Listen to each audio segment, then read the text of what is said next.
Hello जी, good evening.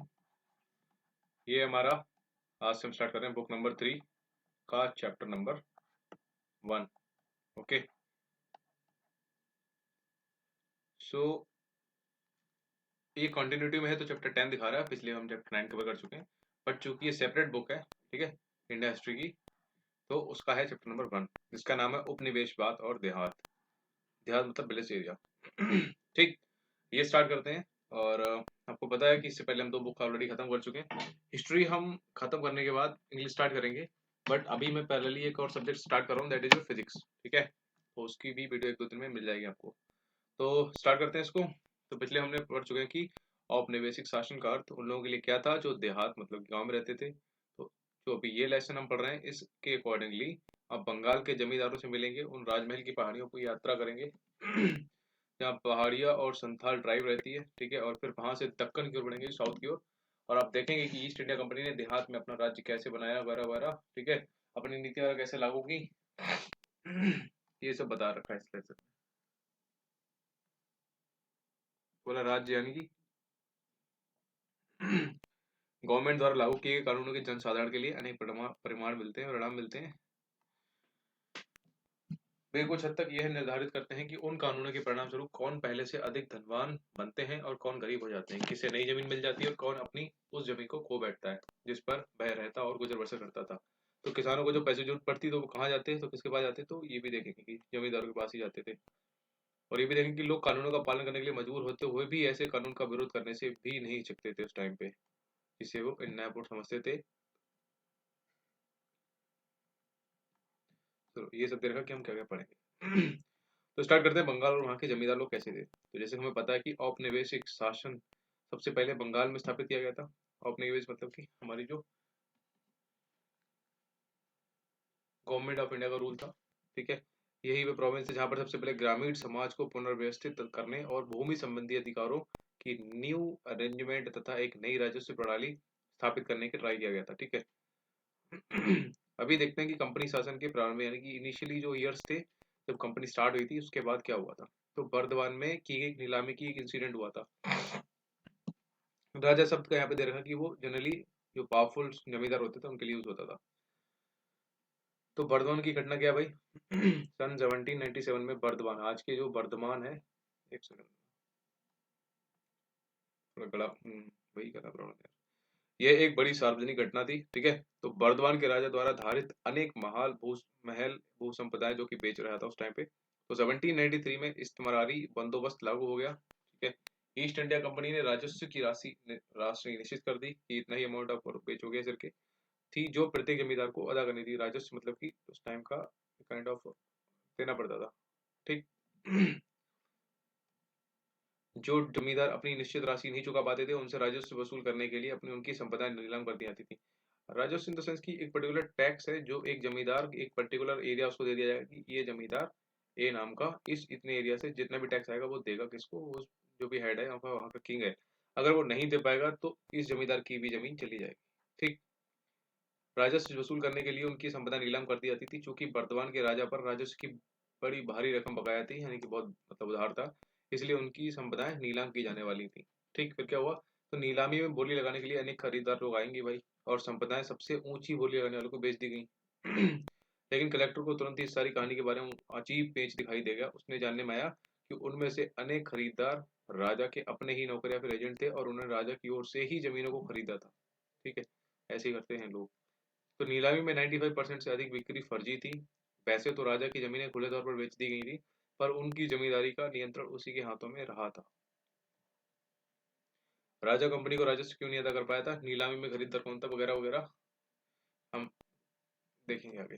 तो अदा ना किए गए राजस्व की समस्या क्या थी। तो अकेले वर्धमान राज की जमीनें ही ऐसी संपदाएं नहीं थी जो 18th सेंचुरी के अंतिम वर्षों में बेची गई थी। इस्तेमारी बंदोबस्त लागू किए जाने वाले 70 उसके बाद 75% से अधिक जमींदारियां हस्तांतरित कर दी गई। ठीक है, तो ब्रिटिश अधिकारी यह होप करते थे कि इस्तेमारी बंदोबस्त लागू किए जाने से वे सभी समस्याएं सॉल्व हो जाएंगी जो बंगाल की विजय के समय से ही उनके समक्ष उपस्थित हो रही थी, जो भी प्रॉब्लम्स। तो 1770s के जो भी दशक था उसके आते आते बंगाल की ग्रामीण अर्थव्यवस्था संकट के दौर से गुजरने लगी, और क्योंकि बार बार अकाल उस टाइम में पड़ रहे थे और खेती की पैदावार घटती जा रही थी। तो अधिकारी लोग भी ऐसा सोचते थे कि खेती, व्यापार, राज्य के राजस्व संसाधन सब तभी विकसित किए जा सकेंगे, ठीक, जब कृषि में निवेश को मतलब ज्यादा प्रमोशन मिलेगा, और ऐसा तभी किया जा सकेगा जब संपत्ति के अधिकार राइट टू प्रॉपर्टी अधिकार प्राप्त कर लिए जाएंगे, और राजस्व मांग की दरों का स्थायी रूप से तय कर दिया जाएगा कि इतना ही डिमांड टैक्स के रूप में जाएगा सर, ठीक। तो यदि गवर्नमेंट की राजस्व मांग स्थायी रूप से निर्धारित कर दी गई, तो कंपनी राजस्व की नियमित प्राप्ति की आशा कर सकेगी कि उसको भी लिमिटेड उतना ही मिलेगा जितना उसने बोला है अभी तक, और उधम पूर्ति करता भी अपने पूंजी निवेश से एक निश्चित लाभ कमाने की उम्मीद रख सके। उसको भी लगेगा कि हाँ, चलो मान लो हमको 500 रुपये पर महीने देना है, तो अब हम बहुत मेहनत करेंगे, तो 1500 का भी हो गया ना अमाउंट जो भी प्रोडक्शन, तो हमारा टैक्स सिर्फ 500 जाएगा, हमारा जितना बचेगा वो सारा का सारा हमारा होगा, ऐसा था। तो क्योंकि राज्य अपने दावे में वृद्धि करके लाभ की राशि नहीं छीन सकेगा, तो अधिकारियों को यह भी आशा थी कि इस प्रक्रिया से छोटे किसानों और धनी भूस्वामी को एक ऐसा वर्ग उत्पन्न हो जाएगा जिसके पास कृषि में सुधार करने के लिए पूंजी और उद्यम यानी कि स्किल या फिर लेबर दोनों होंगे। तो उन्हें ये भी होप थी कि भाई अगर ऐसा कर दिया तो वो दोनों चीजें हो जाएंगी, और ब्रिटिश शासन से पालन पोषण और प्रोत्साहन पाकर ये वर्ग कंपनी के प्रति वफादार बना रहेगा, उन्हें लगा था ये। बट प्रॉब्लम क्या थी? बट प्रॉब्लम ये पता लगाने की थी कि भाई कौन से लोग हैं जो कृषि में सुधार करने के साथ साथ उस पर्टिकुलर स्टेट को निर्धारित राजस्व अदा करने का ठेका लेंगे, ठीक है। तो कंपनी के अधिकारियों के बीच परस्पर लंबे मतलब जो भी डिस्कशन हुआ, तो बंगाल के राजाओं, तालुकदारों और इस्तेमारी बंदोबस्त उनके द्वारा लागू किया गया। किसने? बंगाल के राजा और तालुकदार। सॉरी। तो अब उन्हें जमींदारों के रूप में वर्गीकृत किया गया, ठीक है, और उन्हें सदा के लिए एक निर्धारित राजस्व मांग को अदा करना था। तो इस डेफिनेशन के अकॉर्डिंग क्या था? जमींदार गांव में भूस्वामी नहीं था, ओके। इस तुमरारी उसमें जमींदार गांव में भूस्वामी नहीं था, बल्कि वह राज्य का राजस्व यानी कि संग्राहक मात्र था, ठीक। तो जमींदार के नीचे अनेक कभी कभी तो 40-400 गांव तक होते थे। कंपनी के हिसाब से एक जमींदार के भीतर आने वाले गांव मिलाकर एक राजस्व संपदा का रूप ले लेते थे। तो कंपनी समस्त संपदा पर कुल मांग डिमांड मतलब इतना करती थी, और तब उसके बाद जमींदार यह डिसाइड करता था कि डिफरेंट डिफरेंट गांव से कितनी राजस्व की कितनी कितनी मांगे पूरी करनी होंगी, और फिर जमींदार उन गांव से निर्धारित राजस्व राशि इकट्ठा करता था। जमींदार से यह अपेक्षा की जाती थी कि भाई वो कंपनी को नियमित रूप से राजस्व राशि अदा करेगा, और यदि वह ऐसा नहीं करेगा तो उसकी संपदा नीलाम की जाएगी। तो राजस्व राशि के भुगतान में जमींदार क्यों चूक करते थे? तो कंपनी के अधिकारियों का ये सोचना था कि राजस्व मांग डिमांड किए गए मतलब जो भी उसने डिसाइड किया है वो कि एक सेकंड, कंपनी के अधिकारियों का ये सोचना था, वो ये सोचते थे कि राजस्व डिमांड यानी कि जो डिमांड करते हैं टास्क निर्धारित किए जाने से जमींदारों में सुरक्षा का बहुत अच्छा, उनको लगेगा मतलब सेंस ऑफ सिक्योरिटी, और वे अपने निवेश पर प्रतिफल प्राप्ति की आशा से प्रेरित होकर अपनी संपदाओं में सुधार करने वालों के लिए प्रोत्साहित। हिंदी बहुत टफ हो गई। किंतु इस्तेमारी बंदोबस्त के बाद कुछ प्रारंभिक दशकों में जमींदार अपनी राजस्व मांग को अदा करने में बराबर कोताही करते रहे, जिसके परिणाम स्वरूप राजस्व की बकाया रकमें बढ़ती गई। मतलब भाई ये आज तुमने पे नहीं किया, फिर अगले महीने का भी नहीं किया, और अगले महीने का भी नहीं किया, ऐसे जमींदार करते रहे और उनका डिमांड इकट्ठा हो गया। ताल्लुकदार का मतलब क्या है? वह बंदा है, वो व्यक्ति जिसके साथ ताल्लुक यानी कि संबंध हो आगे चलकर कहते हैं ना हम उनसे ताल्लुक रखते हैं, हम इस घराने से ताल्लुक रखते हैं। तो जमींदारों की इस असफलता के कई कारण थे। पहला कि प्रारंभिक मांगे बहुत हाई थी, क्योंकि ऐसा महसूस किया गया था कि यदि मांग को आने वाले संपूर्ण समय के लिए निर्धारित किया जा रहा है तो आगे चलकर कीमतों में बढ़ोतरी होने और खेती का विस्तार होने से आय में वृद्धि हो जाने पर भी कंपनी उस वृद्धि में अपने हिस्से का दावा कभी नहीं कर सकेगी। और इस प्रत्याशित हानि को कम से कम स्तर पर रखने के लिए कंपनी ने जो राजस्व डिमांड थी उसको हाई लेवल पे रखा, और इसके लिए दलील दी कि ज्यों ज्यों कृषि के उत्पादन में वृद्धि होती जाएगी और कीमतें बढ़ती जाएंगी, जमींदारों को बोझ समय से मतलब धीरे धीरे हल्का होता जाएगा, ठीक, ये उनका बोलना था। दूसरा ये था कि ऊंची मांग 1790s के दशक में लागू की गई थी, जब एग्रीकल्चर की उपज की कीमतें बहुत नीचे थी, जिससे रैयत यानी किसान के लिए जमींदार को उनकी देय राशियां चुकाना मुश्किल हो गया था। अब जमींदार स्वयं किसानों से राजस्व इकट्ठा नहीं कर सकता था, तो वह आगे कंपनी को अपनी निर्धारित राजस्व कैसे अदा करता। तीसरा था कि राजस्व असमान था, ठीक, कहीं प्लस ज्यादा है कहीं थोड़ा कम है, इस करके फसल अच्छी हो या खराब राजस्व का ठीक समय पर भुगतान जरूरी था। वस्तुतः सूर्यास्त विधि मतलब सूर्यास्त एक वो आया था, सनसेट लॉ कानून, सनसेट लॉ ही उसका और नाम है। उसके अकॉर्डिंग था कि यदि निश्चित तारीख को सूर्य अस्त तक भुगतान नहीं आता था तो जमींदार को नीलाम किया जा सकता था। चौथा था कि इस्तेमारी बंदोबस्त ने प्रारंभ में जमींदार की शक्ति को रैयत से राजस्व इकट्ठा करने और अपनी जमींदारी का प्रबंध करने तक ही सीमित कर दिया था, कि वो यही काम कर पाता था। रैयत शब्द का प्रयोग अंग्रेजों के विवरणों में किसानों के लिए किया जाता था। ठीक, बंगाल में रैयत जमीन को खुद कास्ट नहीं करते थे, बल्कि सिकमी रैयत को आगे पट्टे पर दिया करते थे। बंगाल में ये नाम उसका चलता था। तो कंपनी जमींदारों को पूरा महत्व तो देती थी, पर उन्हें कंट्रोल तक विनियमित करना, उनकी सत्ता को अपने बस में रखते थे और उनकी स्वामित्व को सीमित करना भी चाहती थी। हर चीज को ब्रिटिश कंपनी को हर चीज पे पकड़ती है, जमींदारों पर भी और अदालतों भी। टैक्स भी ले रही भरपूर, काम भी उनसे उठा रही है और उनको कहीं जाने भी नहीं दे रही, वो वहीं जा भी नहीं पाएंगे, मजबूर हो के सारे के सारे। तो फाइनली क्या हुआ, जमींदारों को सैन्य टुकड़ियों को भंग कर दिया गया। ठीक है, जो भी जमींदारों को पावर दे रखे थे वो उनको खत्म कर दिया, सीमा शुल्क उनका खत्म कर दिया और उनकी कचहरियों को कंपनी द्वारा नियुक्त कलेक्टर की देखरेख में रख दिया गया। अब जमींदारों से स्थानीय न्याय, स्थानीय पुलिस की व्यवस्था करने की शक्ति भी छीन ली गई थी। तो समय के साथ साथ कलेक्टर का कार्यालय सत्ता के एक विकल्पी केंद्र के रूप में उभर आया और जमींदार के अधिकार को पूरी तरह से लिमिटेड और बाउंडेड कर दिया। और एक मामले में यहाँ तक हुआ कि राजा राजस्व का भुगतान नहीं कर सका तो एक कंपनी अधिकारी को तुरंत इस स्पष्ट अनुदेश के साथ उसकी जमींदारी में भेज दिया गया कि जिले का पूरा कार्यभार अपने हाथ में ले लो और राजा और उसके अधिकारियों के संपूर्ण प्रभाव और प्राधिकार को खत्म करने के लिए सर्वाधिक प्रभावशाली कदम उठाओ। समझ रहे हो कहाँ तक खेल रहे थे ये ब्रिटिशर्स। तो राजस्व इकट्ठा करने के समय जमींदार का एक अधिकारी, जिसे आमतौर पर अमला कहते हैं, ठीक, वेरी इंपॉर्टेंट है, अमला word is used for an officer appointed for जमींदार।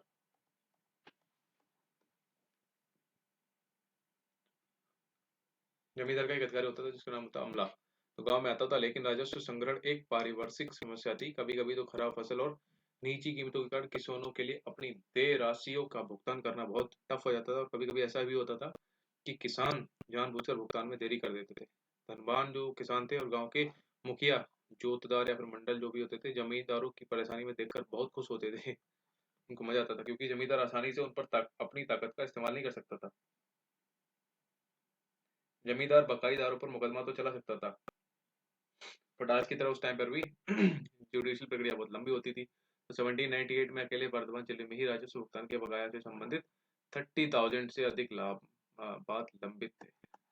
सोच रहे हो अभी तो लाखों में है पेंडिंग केस चल रहे हैं, बट उस टाइम पे भी 30,000 थे। तो जोतदारों का उदय कैसे हुआ? 18वीं सेंचुरी के अंत में, जहां एक और अनेक जमींदार संकट की स्थिति से गुजर रहे थे, तो वहीं दूसरी ओर धनी किसानों के कुछ समूह गांव में अपनी स्थिति मजबूत करते जा रहे थे। ठीक, कि जमींदारों के पास बहुत प्रेशर था कि उनको जितना अमाउंट बोल दिया है उनको कैसे भी करके देना है, फिर चाहे गांव से उनको मिले या ना मिले, और उनको नहीं दिया तो जो ब्रिटिशर्स हैं उनसे उनकी जो भी जगह जमीन है सब छीन ले, नीलाम हो जाएगी उनकी जगह। इन लोगों को कोई प्रेशर नहीं होता था, इन लोगों को डायरेक्टली कंट्रोल ब्रिटिशर्स नहीं करते थे, थ्रू जमींदार करते थे इन टेम्पररी बंदोबस्त। तो फ्रांसिस बुकानन के उत्तरी बंगाल के दिनाजपुर जिले के सर्वेक्षण में हमें धनी किसानों के इस वर्ग का, जिन्हें जोतदार कहा जाता था, ठीक है, उसका विवरण देखने को मिलता है। 19वीं सेंचुरी के प्रारंभिक वर्षों तक आते आते जोतदारों ने जमीन के बड़े बड़े रकबे, जो कभी कभी तो एक कई हजार एकड़ में फैले थे, ठीक, उनको मतलब ले लिया। स्थानीय व्यापार और साहूकार के कारोबार पर भी उनका नियंत्रण कंट्रोल था और इस प्रकार वे उस क्षेत्र के गरीब काश्तकारों पर व्यापक शक्ति का प्रयोग करते थे।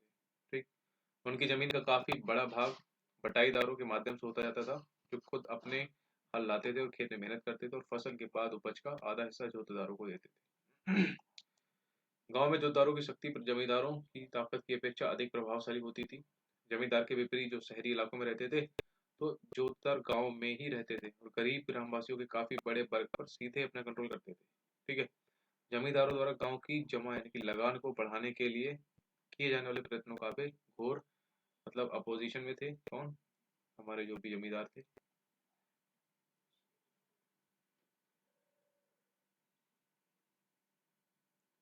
अच्छा सॉरी, जोतदार। जमींदार जो उनको टैक्स हाई लगाते थे, वो जोतदार जो भी थे वो हाई उसके अगेंस्ट एक, हाँ जी माफ कीजिएगा। तो अभी स्टार्ट करते हैं। ठीक है, तो उनका वो घोर प्रतिरोध करते थे। कौन? जोतदार लोग जमींदारों का। तो जमींदार अधिकारियों को अपने कर्तव्यों का पालन करने से रोकते थे और जो रैयत उन पर डिपेंड करते थे ना, उन्हें वे अपने पक्ष में एकजुट रखते थे और जमींदार को राजस्व के भुगतान में जानबूझकर देरी करते थे। सच तो यह है कि जब राजस्व का भुगतान न किए जाने पर जमींदार को नीलाम किया जाता था, तो अक्सर जोतदार ही उन जमीनों की खरीद हालांकि सही चला इनका कॉमेडी यार, वही खरीद ले रहे हैं। तो उत्तरी बंगाल में जोतदार सबसे अधिक शक्तिशाली थे। हालांकि धनी किसान और गांव के मुखिया लोग भी बंगाल के अन्य भागों के देहाती इलाकों में प्रभावशाली बनकर उभर रहे थे। तो कुछ जगहों पर उन्हें हवलदार कहा जाता था, ठीक, और कुछ अन्य स्थानों पर वे गांटीदार या मंडल कहलाते थे। कौन? जो मुखिया लोग थे वो। मुखिया का दूसरा नाम हवलदार या फिर गांटीदार, मंडल। उनके उदय से जमींदारों के अधिकार का कमजोर पड़ना अवश्यंभावी था, मतलब कि डेफिनेट था, तो हो गई होगा ऐसा था। तो ये देखो कंपनी राज था, उनके अंडर में क्या था, कहाँ कहाँ से कैसे होता था। जमींदार अपने गांव में नियंत्रण रखता है, ठीक है, मैंने बताया था ना आपको। जमींदार टैक्स कैसे लेगा? किसानों से, ठीक। इधर जोतदारों से लेगा, जोतदार इनका काम करेंगे, ठीक।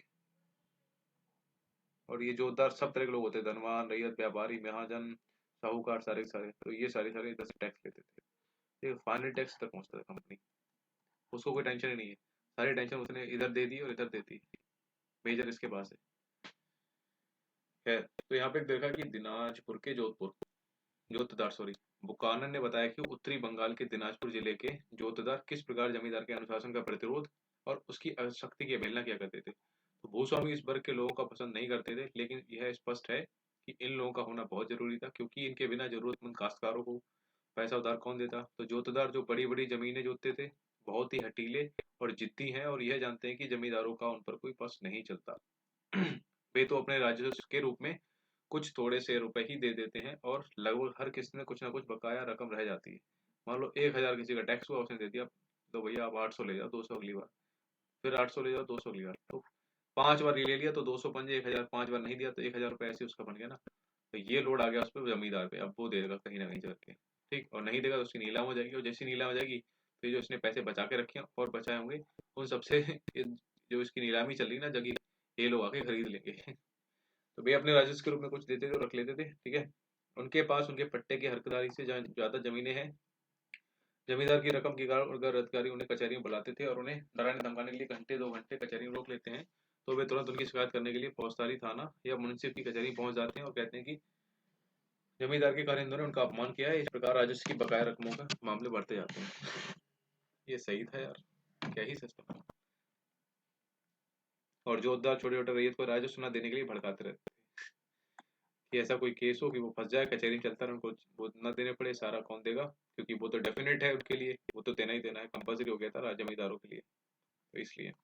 तो जमींदारों की ओर से प्रतिरोध क्या हुआ था कि किंतु ग्रामीण क्षेत्रों में जमींदारों की सत्ता समाप्त नहीं हुई थी। तो राजस्व की अत्यधिक डिमांड और अपनी भू संपदा की संभावित नीलामी की समस्या से निपटने के लिए जमींदारों ने इन दबावों से उबरने के रास्ते निकाल लिए, ठीक है। नए संदर्भों में नई टैक्टिक्स बना ली गई, ठीक है।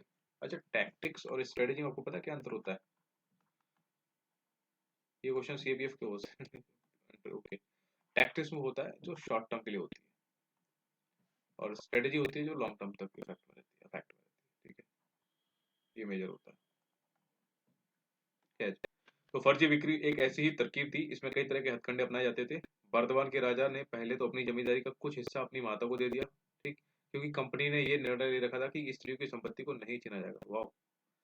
फिर दूसरे कदम के तौर पर उसकी एजेंटों ने नीलामी की प्रक्रिया में जोड़ तोड़ किया। कंपनी की राजस्व मांग को जानबूझकर रोक लिया गया और भुगतान ना की गई बकाया राशि बढ़ती गई, ठीक। तो जब भू संपदा का कुछ हिस्सा नीलाम किया गया, तो जमींदार के आदमियों ने ही अन्य खरीदारों के मुकाबले ऊंची ऊंची बोलियां लगाकर संपत्ति को खरीद लिया। तो आगे चलकर उन्होंने खरीद की गई राशि को अदा करने से इनकार कर दिया, इसलिए उस भू संपदा को फिर से बेचना पड़ा। एक बार फिर जमींदार के एजेंटों ने ही उसे खरीद लिया, और फिर एक बार खरीद की रकम नहीं अदा की गई, और इसलिए एक बार फिर नीलामी करानी पड़ी। तो यह प्रक्रिया बार बार दोहराई जाती रही, और अंतोतगत्य राज और नीलामी के समय बोली लगाने वाले थक गए। जब किसी ने भी बोली नहीं लगाई, तो उस संपदा को नीची कीमत पर फिर जमींदार को ही बेचना पड़ा। जमींदार कभी भी राजस्व की पूरी मांग नहीं अदा करता था, ठीक, ये भी नहीं करता था। इस प्रकार कंपनी कभी कभार ही किसी मामले में इकट्ठी हुई बकाया राजस्व की राशियों को वसूल कर पाती थी। तो ये भी मतलब कम नहीं थे। ऐसे सौदे बड़े पैमाने पर हुए। तो 1793 से 1801 के बीच बंगाल की 4 बड़ी जमींदारियों ने, जिनमें बर्दवान की जमींदारी भी एक थी, अनेक बेनामी खरीदारियां की, जिनसे कुल मिलाकर 30 लाख रुपीस की प्राप्ति हुई। तो नीलामियों में से की गई कुल बिक्रियों में 15% सौदे नकली थे। ठीक, जैसे कि किसी लेडीज के नाम पे कर दिया या फिर तो इधर उधर जोड़ फोड़ तोड़ किया, जो भी किया।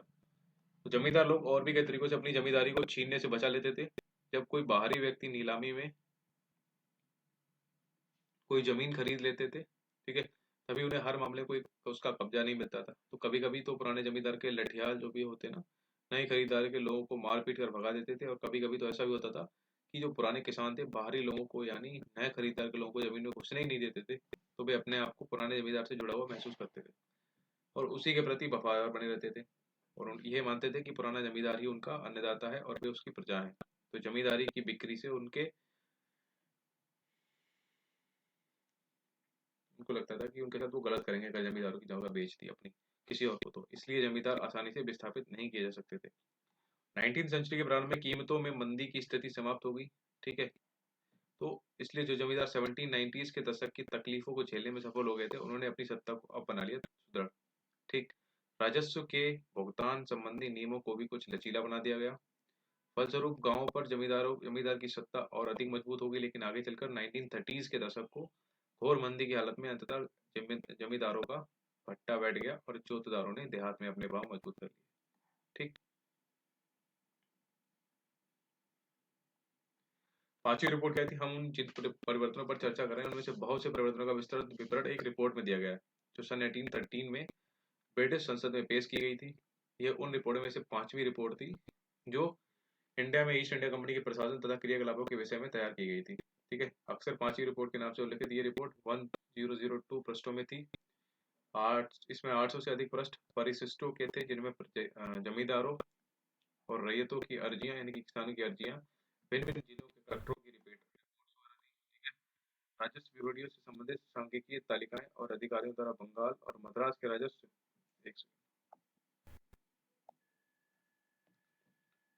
हाँ जी, तो कलेक्टरों की रिपोर्ट, राजस्व विवरणियों से संबंधित सांख्यिकी जो भी डेटा है सब आता था और ये सब टिप्पणियां शामिल की जाती थी। ठीक है, यहाँ पे देखा बेनामी शब्द का अर्थ गुमनाम है। हिंदी तथा कुछ अन्य भारतीय भाषाओं में इस शब्द का प्रयोग ऐसे सौदों के लिए किया जाता था जो किसी फर्जी या अपेक्षाकृत महत्वहीन व्यक्ति के नाम से किए जाते हैं और उनमें असली फायदा पाने वाले व्यक्ति का नाम नहीं दिया जाता है। भाई बेनामी आशिक। लठियाल का शाब्दिक अर्थ है वह व्यक्ति जिसके पास लाठी या डंडा हो। ये जमींदार के लठाई यानी कि डंडेबाज पक्षधर के होते थे, तो जानते होगे लठियाल। कंपनी ने 1760s के दशक के मध्य में जब से बंगाल में अपने आप को स्थापित किया था, तभी से इंग्लैंड में उसके क्रियाकलापों पर बारीकी से नजर रखी जाने लगी थी और उन पर चर्चा भी की जाती थी। ब्रिटेन में बहुत से ऐसे समूह थे जो इंडिया और चाइना के साथ ट्रेड पर ईस्ट इंडिया कंपनी के एकाधिकार का विरोध करते थे।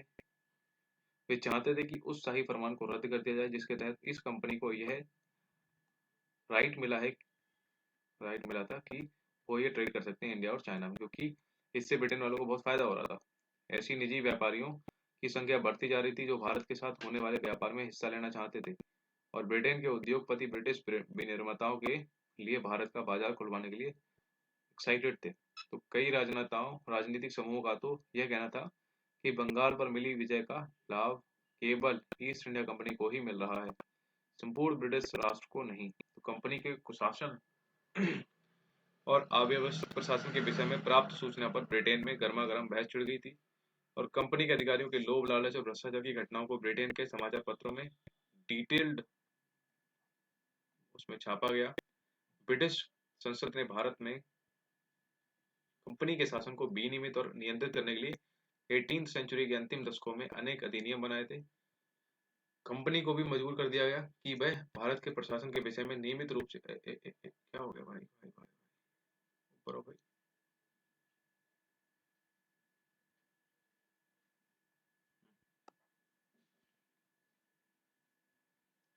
कंपनी को भी ये बदल किया गया कि वो भारत के प्रशासन के विषय में नियमित रूप से अपनी रिपोर्ट भेजा करें और कंपनी के कामकाज की जांच करने के लिए समितियां नियुक्त करें।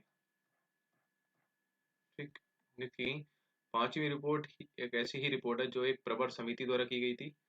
यह रिपोर्ट भारत में ईस्ट इंडिया कंपनी के शासन के स्वरूप पर ब्रिटिश संसद में गंभीर वाद विवाद का आधार बनी थी। तो 18वीं सेंचुरी के अंतिम दशकों में ग्रामीण बंगाल में क्या हुआ कि इसके बारे में हमारी अवधारणा लगभग 1.5 शताब्दी तक इस 5वीं रिपोर्ट के आधार पर ही बनती सुधरती रही। 5वीं रिपोर्ट में उपलब्ध साक्ष्य बहुमूल्य हैं, इम्पोर्टेंट है, लेकिन एससी की सरकारी रिपोर्टों को सावधानी पूर्वक पढ़ना और समझना चाहिए। हमें ये जानने की जरूरत है कि ये रिपोर्ट किसने और किस उद्देश्य से लिखी। वास्तव में आधुनिक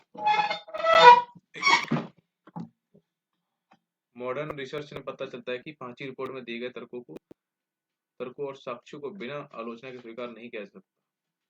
तो रिसर्चर्स ने ग्रामीण बंगाल में औपनिवेशिक शासन के बारे में लिखने के लिए बंगाल के जो डिफरेंट डिफरेंट जमींदार थे, ठीक है, और लिखने वाले थे, उनके स्थानीय अभिलेखों को सावधानी पूर्वक जांचा है। उनसे पता चलता है कि 5वीं रिपोर्ट लिखने वाले कंपनी के कुप्रशासन की आलोचना करने पर तुले हुए थे। इसलिए 5वीं रिपोर्ट में परंपरागत जमींदारी सत्ता के पतन का वर्णन अतिरंजित है और जिस पैमाने पर जमींदार लोग अपनी जमीनें खोते जा रहे हैं थे उसके बारे में भी बड़ा चढ़ाकर कहा गया।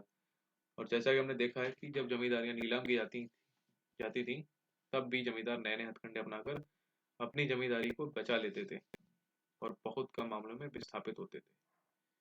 5वीं रिपोर्ट से उद्धृत क्या हुआ था? जमींदारों की हालत और जमीनों की नीलामी के बारे में 5वीं रिपोर्ट में लिखा है कि राजस्व समय पर नहीं वसूल किया जाता था और काफी हद तक जमीनें समय समय पर नीलामी पर बेचने के लिए रखी जाती थी। स्थानीय वर्ष उस टाइम बताया 1203 तदनुसार इस सन में बिक्री के लिए विज्ञापित जमीन की निर्धारित राशि इतने रुपए थी, वगैरह वगैरह। छोड़ो, ये पढ़ लेना, छोड़ो, इतना पढ़ लेना।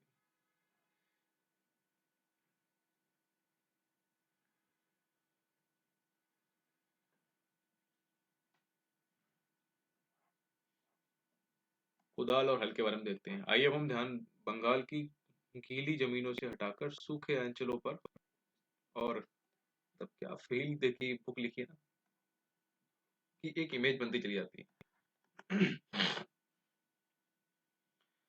तो गीली जमीन से हटाकर सूखी जमीन पर आते हैं, ठीक है। झूम कृषि के क्षेत्र पर केंद्रित करते हैं। झूम कल्टीवेशन के ऊपर मैंने एक वीडियो बना रखी है, उसको आप देख लो। हर जगह जहाँ जहाँ जिस जिस नाम से जाना जाता है मैंने सब बता रखा है। जो क्वेश्चन आता है आप उन परिवर्तनों को देखेंगे जो कृषि व्यवस्था की सीमाओं के बाहर की ओर विस्तार होने से आए, जिससे राजमहल की पहाड़ियों के इलाके में स्थित फॉरेस्ट और चारागाह उस अर्थव्यवस्था में समा गए।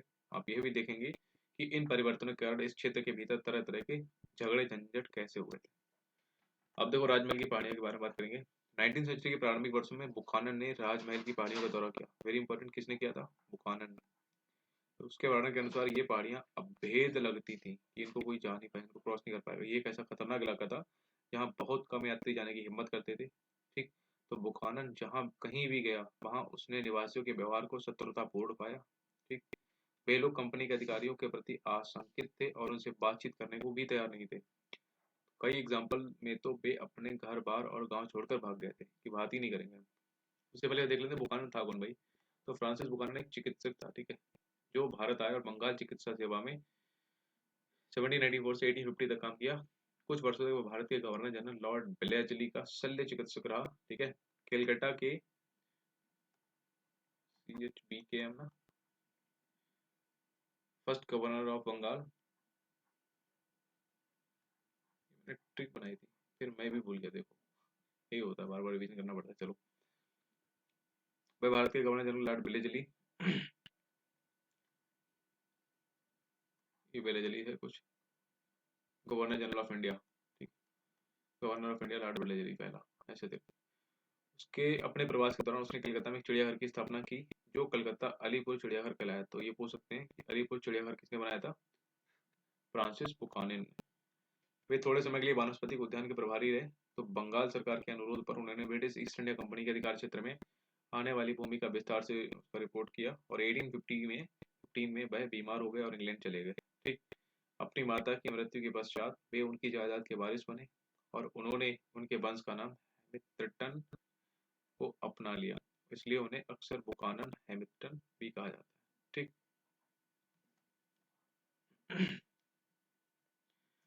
अब बताते हैं ये लोग कि ये पहाड़ी लोग कौन थे। तो ये बुकानन के दौरे के प्रति इतने आशंकित क्यों थे? बुकानन की पत्रिका में हमें 19वीं सेंचुरी के प्रारंभिक वर्षों में इन लोगों की जो तरस खाने वाली हालत थी उसकी झलक मिलती है। उन स्थानों के बारे में उसने डायरी लिखी थी जहाँ जहाँ उसने घूमा था, लोगों से मिला था और उनके रीति रिवाजों को भी देखा था। ये पत्रिका हमारे दिमाग में अनेक प्रश्न खड़े करती है, लेकिन ये हमेशा हमें उत्तर देने में हेल्प नहीं करती है।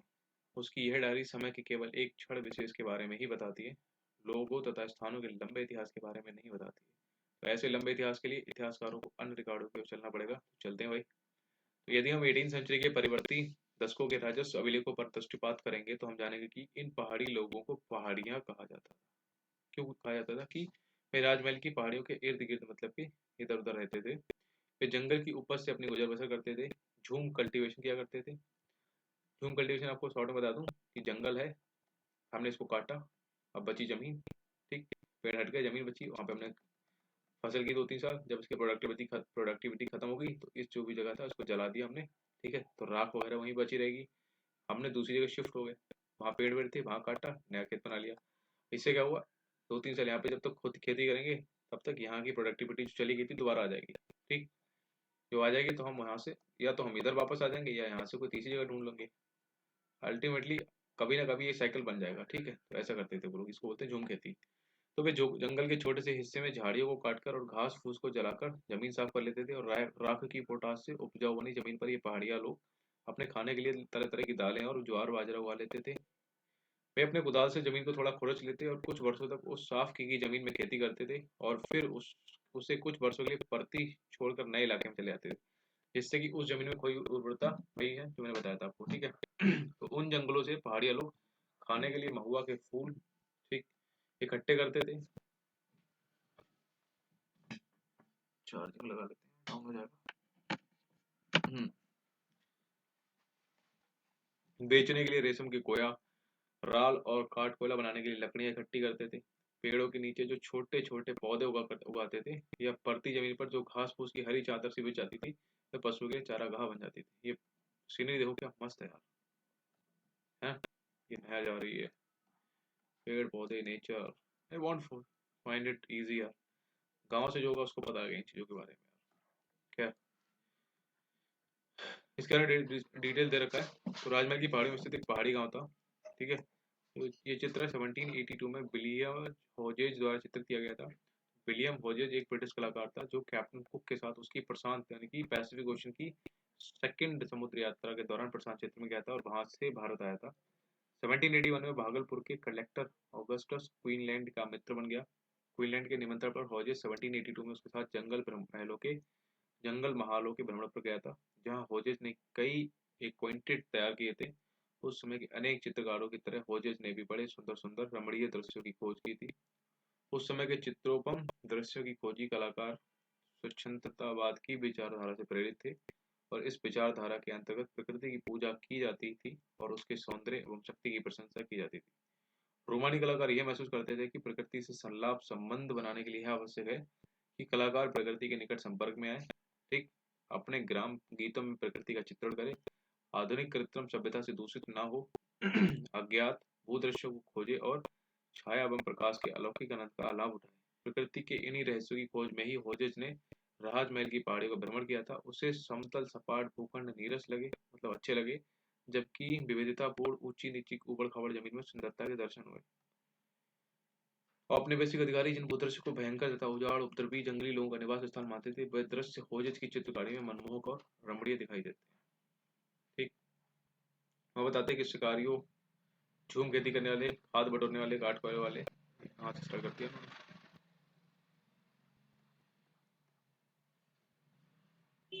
ये क्या था यहाँ पे, पशुओं के लिए चारागाह बन जाती थी। उसके बाद यहाँ पे क्या था, शिकारियों, अच्छा, झूम खेती करने वाले, खाद बटोरने वाले, काठ कोयला बनाने वाले, रेशम के कीड़े पालने वाले पहाड़िया लोगों की जिंदगी इस प्रकार जंगल से बहुत अच्छी तरह से दोस्ती हो गई थी। वे इमली के पेड़ों के बीच अपनी झोपड़ियों में रहते थे, ठीक, आम के पेड़ों की छांव में आराम करते थे, पूरे प्रदेश को अपनी निजी भूमि मानते थे और ये भूमि उनकी पहचान और जीवन का आधार थी। वे बाहरी लोगों के प्रवेश का प्रतिरोध करते थे, अपोज करते थे। उनके मुखिया लोग उनके अपने समूह में एकता बनाए रखते थे, आपसी लड़ाई झगड़े निपटा देते थे और अन्य जनजातियों तथा मैदानी लोगों के साथ लड़ाई छिड़ने पर अपनी जनजाति का लीडरशिप करते थे, ठीक। विलियम वजह ने वाली चित्र बनाया कि जंगल से ढकी हुई नीची पहाड़ियां और ऊंची चोटियां भी देख सकते हैं, 2000 फुट से ऊंची नहीं है, बीच में खड़ी दुरूह पहाड़ियां दिखलाकर होजे उनकी दुर्गमता पर बल देना चाहता है। तो इन पहाड़ियों को अपना मूलाधार बनाकर पहाड़िया लोग बराबर उन मैदानों पर अटैक करते थे जहां किसान एक स्थान पर बसकर अपनी खेती बाड़ी किया करते थे। पहाड़ियों द्वारा यह आक्रमण ज्यादातर अपने आप को विशेष रूप से अभाव या अकाल के बरसों में जीवित रहने के लिए किए जाते थे। साथ ही ये हमले मैदानों में बसे हुए समुदायों पर अपनी ताकत दिखलाने का भी एक तरीका था। इसके अलावा ऐसे आक्रमण बाहरी लोगों के साथ अपने राजनीतिक संबंध बनाने के लिए भी किए जाते थे। मैदानों में रहने वाले जमींदारों को अक्सर इन पहाड़ी मुखियाओं का नियमित रूप से खिराज देकर उनसे शांति खरीदनी पड़ती थी, नहीं तो ये इनकी शांति छीन लेते थे। इसी प्रकार व्यापारी लोग भी इन पहाड़ियों द्वारा नियंत्रित रास्तों का इस्तेमाल करने की अनुमति प्राप्त करने हेतु उन्हें कुछ पथ कर दिया जाते थे, इनकी रोड टैक्स दिया करते थे। पथ मतलब रोड, कर मतलब टैक्स। जब ऐसा टैक्स, रोड टैक्स पहाड़ियां मुखियाओं को मिल जाता था तो वे व्यापारियों की रक्षा करते थे और यह भी आश्वासन देते थे कि कोई उनके माल को नहीं लूटेगा। इस प्रकार कुछ ले देकर की गई शांति संधि अधिक लंबे समय तक नहीं चली। ये 18th के लास्ट में उस समय भंग हो गई जब स्थिर खेती की क्षेत्र की सीमाएं आक्रामक रीति से पूर्वी भारत में बढ़ाई जाने लगी। अंग्रेजों ने जंगलों की कटाई सफाई के काम को और बढ़ा दिया और जमींदार और जोतदारों ने बढ़ती भूमि को धान के खेतों में बदल दिया।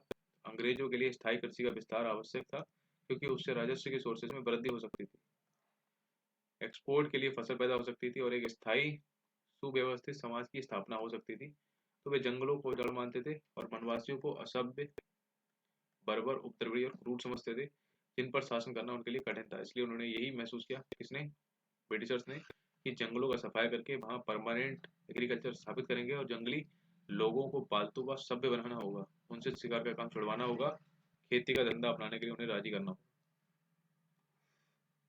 तो भाई ज्यों ज्यों स्थायी कृषि का विस्तार होता गया, जंगल और चारागाहों का क्षेत्र संकुचित होता गया। ठीक, इससे पहाड़ी लोगों और स्थायी खेतिहरों के बीच झगड़ा तेज हो गया। पहाड़ी लोग पहले से अधिक नियमित रूप से बसे हुए गांवों पर हमला बोलने लगे और ग्रामवासियों से अनाज और पशु छीन झपट कर ले आने लगे। औपनिवेशिक अधिकारियों ने उत्तेजित होकर इन पहाड़ियों पर काबू की भरसक कोशिश की, परंतु उनके लिए ऐसा करना ईजी नहीं था। 1770s के दशक में ब्रिटिश अधिकारियों ने इन पहाड़ियों को निर्मूल कर देने की क्रूर नीति अपना ली और उनका शिकार और संहार करने लगे। इसके बाद क्या हुआ, 1780s के दशक में भागलपुर के कलेक्टर ऑगस्टस क्वीनलैंड ने शांति स्थापना को नीति प्रस्तावित की, जिसके अनुसार पहाड़िया मुखियाओं को एक वार्षिक भत्ता दिया जाना था और बदले में उन्हें अपने आदमियों को चाल चलन ठीक करने रखने की जिम्मेदारी लेनी थी। उनसे यह भी आशा की गई थी कि वे अपने बस्तियों में व्यवस्था बनाए रखेंगे और अपने लोगों को अनुशासन में रखेंगे। लेकिन बहुत से पहाड़िया मुखियाओं ने भत्ता लेने से मना कर दिया। जिन्होंने इसे स्वीकार किया उनमें से अधिकांश अपने समुदाय में अपनी सत्ता खो बैठे।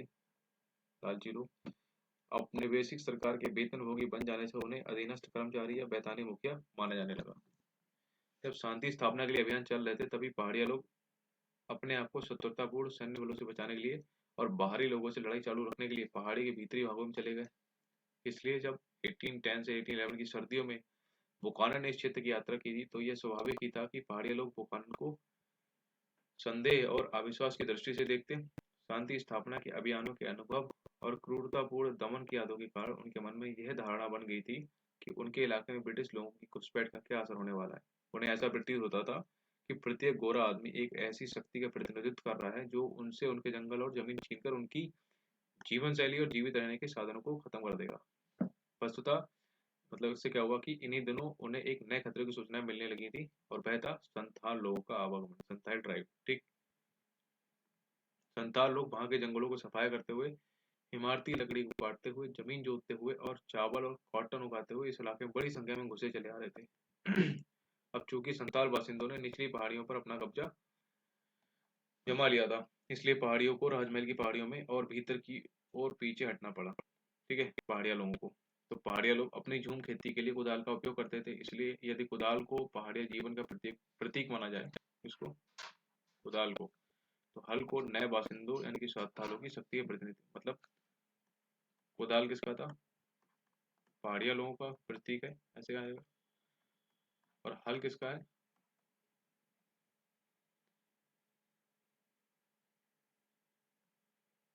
संथालों का। ठीक, कैसे याद रहेगा, संथालों के पास हल था, पहाड़ियों के पास नहीं था। पहाड़िया लोग कूदते रहते थे। बना लो यार जो बनानी है आपको, बस याद रखो। तो नए बासिंदों ने संथालों की शक्ति का प्रतीक मानना होगा। हल और कुदाल के बीच की यह लड़ाई बहुत लंबी चली। संथाल अगुआ बसिंदे, अब ये लड़ाई हम अगले उसमें देखेंगे क्योंकि ये आई थिंक ऑलरेडी बहुत अच्छा टाइम पीरियड 40 मिनट्स की हो गई है। ठीक है, नेक्स्ट वीडियो उसको कवर करेंगे। कोई प्रॉब्लम हो मेरे को व्हाट्सएप करो इस नंबर पे या फिर कमेंट करो। कोई डाउट हो वो भी पूछ लो, कोई इशू नहीं है, एनी टाइम यार, I am free always for you. I am sure ये आपको सीरीज अच्छी लग रही है। अगर कोई फीडबैक देना है आपको, कोई इंप्रूवमेंट चाहिए, आप बताओ मेरे को, मैं उसको भी करूँगा। कोई सब्जेक्ट ऐसा कि मैं स्टार्ट करूँ और जल्दी, जिसको आपको चाहिए कि हाँ before exam. I am telling you कि जितना भी हमारा सीरियस वाला है वो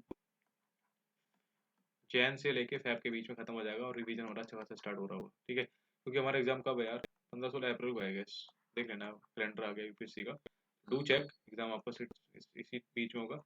आराम से 1.5 month we will be revising these things. और वो मैं कैसे बनाऊंगा, करूंगा स्मार्टली यार, जैसे मैंने किया था अपने एग्जाम में।